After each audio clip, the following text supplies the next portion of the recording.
আসসালামু আলাইকুম রহমতুল্লাহি ওবরকাতুহু।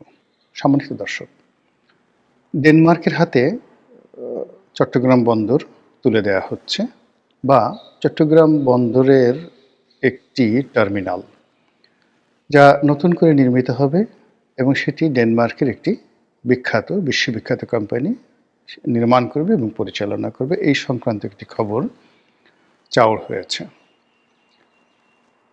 আপনারা জানেন যে ডেনমার্ক এমন একটি দেশ, যেই দেশের কাহিনী নিয়ে হ্যামলেট রচিত হয়েছে। উইলিয়াম শেক্সপিয়ার তার যে সেই বিখ্যাত নাটক হ্যামলেট, তো সেই হ্যামলেটে ডেনমার্কের যুবরাজকে কেন্দ্র করে যে নাটক রচনা করেছেন, এবং বাংলাদেশে সেই ডেনমার্ক এবং সেই হ্যামলেট আবার নতুন করে এসেছে।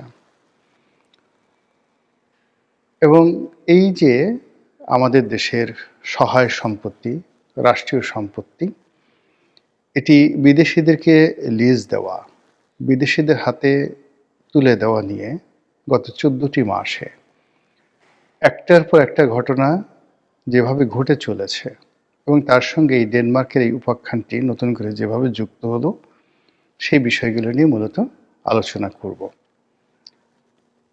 চট্টগ্রাম বন্দরের যে বর্তমান অবকাঠামো, সেই অবকাঠামোর মধ্যে সবচেয়ে যে সুন্দর অবকাঠামোটি রয়েছে এই মুহূর্তে সরকারের হাতে, সেই অবকাঠামোটি পরিচালনার জন্য আমেরিকার মালিকানাধীন একটি কোম্পানি ডিপি ওয়ার্ল্ড, সেই ডিপি ওয়ার্ল্ডের হাতে এটির পরিচালনা ভার তুলে দেওয়া হবে। এগুলো নিয়ে বাংলাদেশে অনেক দিন ধরে হইচই চলছে।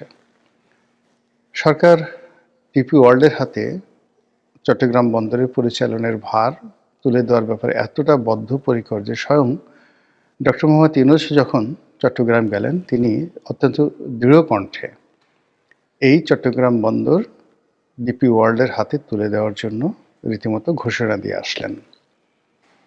এরপরে বিদ্যুতের গতিতে সেই প্রকল্প এগিয়ে চলেছে।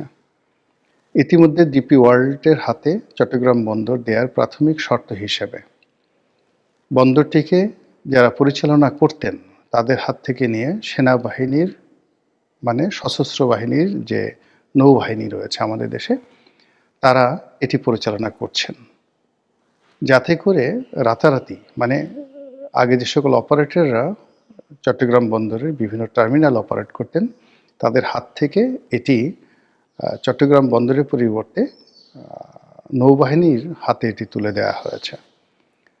এখন এই নৌবাহিনীর হাত থেকে এটি যখন ডিপি ওয়ার্ল্ডের হাতে চলে যাবে, তুলনামূলকভাবে শব্দ কম হবে। এটি গেল একটি প্রসঙ্গ, অর্থাৎ এখন বর্তমানের যে অবকাঠামো। আর ডেনমার্কের হাতে যেটি তুলে দেওয়া হবে সেটি ভিন্ন আরেকটি প্রসঙ্গ। সেটি হলো নতুন আরেকটি টার্মিনাল তৈরি করা হবে, অ্যাবসলিউটলি নিউ টার্মিনাল তৈরি করা হবে। এই টার্মিনাল তৈরি করবে ডেনমার্কের shipping company AP Moller group. তাদের যে শিপিং লাইন্স, এটির নাম হলো মার্কস লাইন।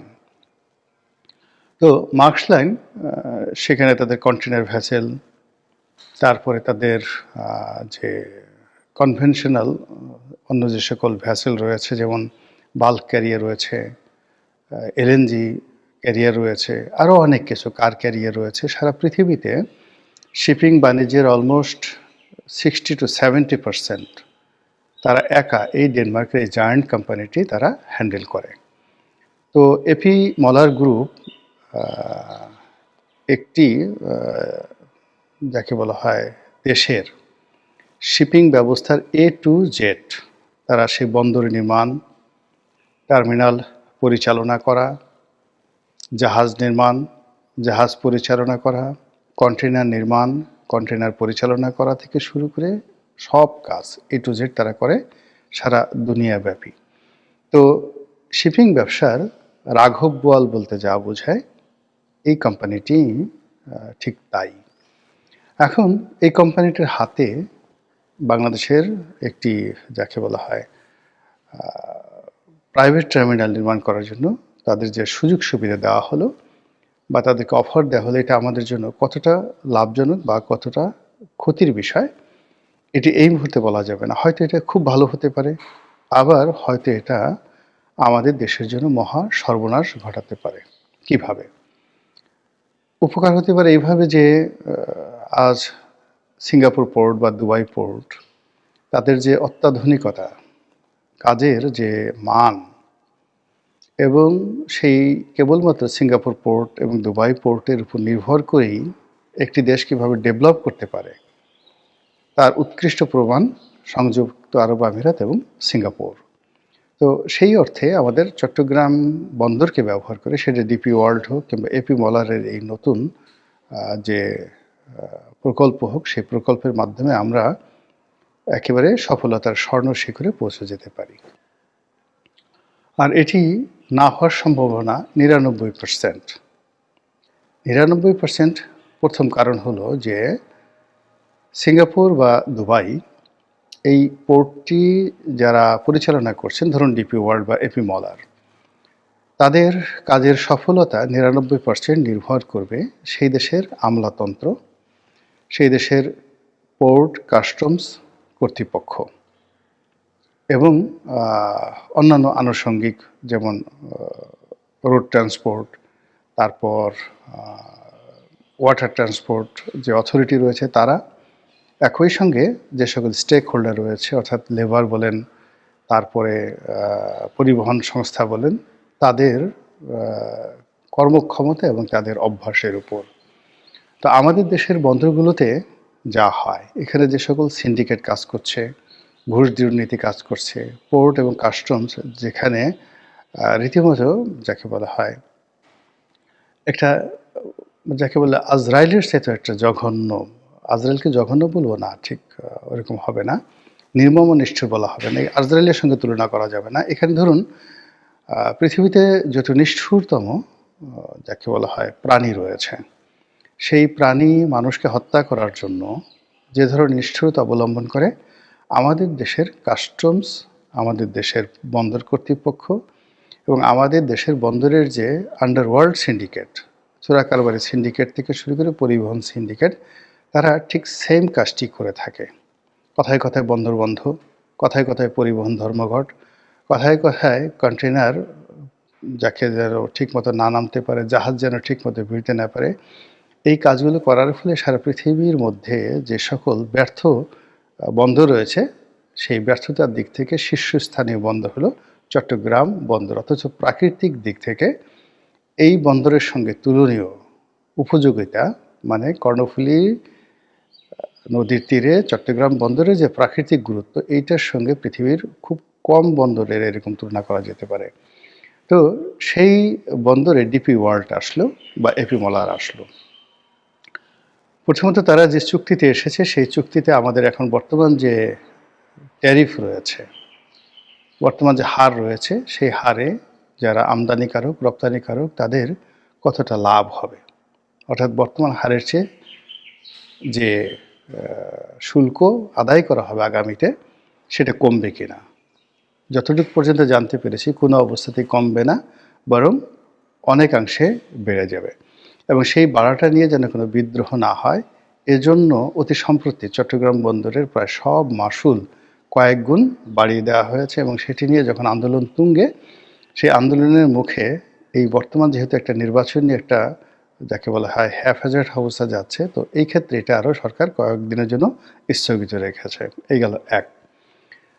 ২ নম্বর হলো যে এই ধরনের প্রতিষ্ঠান আমাদের দেশের মতো জায়গাতে ডাইরেক্ট এফডিআই অর্থাৎ ডাইরেক্ট ফরেন ইনভেস্টমেন্ট না হয়ে এখানে কতগুলো ক্লোজ তারা লাগিয়ে দেয় যে তারা যে ইনভেস্টমেন্টগুলো করছে, সেই ইনভেস্টমেন্ট করার ক্ষেত্রে টাকার প্রয়োজন হলে তারা স্থানীয় সরকার থেকে লোন নিতে পারবে, ব্যাংক বিমা থেকে ঋণ সংগ্রহ করতে পারবে, এমনকি পাবলিক শেয়ারের থেকে তারা টাকা নিতে পারবে। তো তাহলে তো এটা আসলে 100% এফডিআই হবে না। এখানে যে বিনিয়োগের কথা বলতে হচ্ছে, সেই বিনিয়োগের মধ্যে একটা শুভঙ্করের ফাঁকি থেকে যায়, যেটা আমরা অতীতে অনেক বিদেশি কোম্পানির ক্ষেত্রে দেখেছি।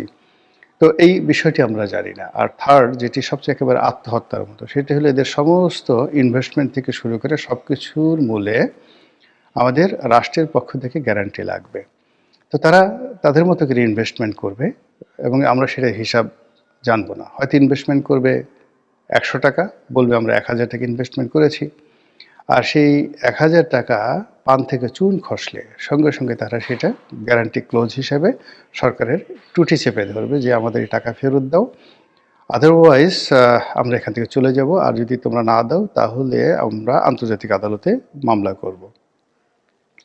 ইতিপূর্বে যে সকল আন্তর্জাতিক চুক্তি হয়েছে, আদানির সাথে চুক্তি হয়েছে, জাইকার সাথে চুক্তি হয়েছে, কিংবা এর আগে আমরা মানে কাপখোসের সাথে চুক্তি করেছি, এবং আমরা যে সকল মামলা মোকদ্দমায় রীতিমতো বাংলাদেশ গো হারা হেরেছে, সেটা হলো তেল এবং গ্যাসের ক্ষেত্রে শেভরন থেকে অন্যান্য যে কোম্পানিগুলো আছে, নাইকো, তাদের সাথে আমাদের যে বিরোধ হয়েছে, সেই বিরোধে আমরা কিন্তু বিরাট অঙ্কের ক্ষতিপূরণ দিয়ে সে সকল কোম্পানির সঙ্গে নেগোসিয়েশন করতে বাধ্য হয়েছি।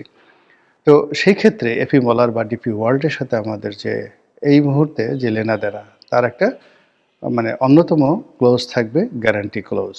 তো সব মিলিয়ে মনে হচ্ছে যে এই দেশটিকে আমরা কি অন্যের হাতে তুলে দিচ্ছি, কিংবা সেই ইস্ট ইন্ডিয়া কোম্পানির মতো আমরা নতুনভাবে প্রতারিত হতে যাচ্ছি, কিংবা পুরো দেশকে কি আমরা তাদের কাছে ইজারা দিতে যাচ্ছি। এর কারণ হলো এই যে ডেনমার্ক বলেন, সুইডেন বলেন, নরওয়ে বলেন, ফিনল্যান্ড বলেন, গ্রামীণ ফোন বলেন, টেলিনর বলেন, এই দেশগুলো, আমি এই দেশে বহুবার গিয়েছি, মানে আপনি বিশ্বাস করতে পারবেন না তারা কমার্শিয়ালি কতটা সচেতন এবং তাদের অতীত ইতিহাস কত খারাপ। একটা সময় আমাদের এই উপকূলে, এই বাংলাদেশে ডেনমার্কের লোক বেশি না, এই যখন আলিবর্দি খানের জমানা ছিল, যখন বলা হতো যে বর্গি এলো দেশে, তো এই বর্গীদের সাথে, পর্তুগিজদের সাথে পাল্লা দিয়ে আমাদের এই উপকূলে বিস্তীর্ণ এলাকায় ডেনমার্কের যে জাহাজগুলো ডাকাতি করত, শুধুমাত্র ডাকাতি করার জন্য এবং আমাদের দেশ থেকে লোকজন ধরে নিয়ে দাস হিসেবে বিক্রি করার জন্য। এরকম হাজার হাজার ডেনমার্কের জলদস্যু আমাদের উপকূলে ঘুরে বেড়াতো। তো কাজেই এদের যে রক্ত, সেই রক্তের ধারাবাহিকতায় অন্যকে শোষণ করা, অন্যের ধনসম্পদ লুণ্ঠন করা হলো এদের মূল কাজ। আর বাকি আমরা যে আধুনিকতা দেখি তাদের মধ্যে, মানবতা দেখি, বা যে সকল নোবেল পুরস্কারের নামে যে সকল কর্মকাণ্ড তাদেরকে দেখি স্ক্যান্ডিনেভিয়ান কান্ট্রিগুলোর মধ্যে, তা মূলত সারা পৃথিবীকে প্রতারিত করার একটা নতুন হাতিয়ার। জানি না আমাদের মাতৃভূমির কপালে কি আছে, কিন্তু পরিস্থিতি যেভাবে এগোচ্ছে তাতে করে স্বস্তি পাচ্ছি না। মহান আল্লাহ আমাদের সবাইকে হেদায়েত দান করুন এবং হেফাজত করুন। আসসালামু আলাইকুম ওয়া রাহমাতুল্লাহি ওয়া বারাকাতুহু।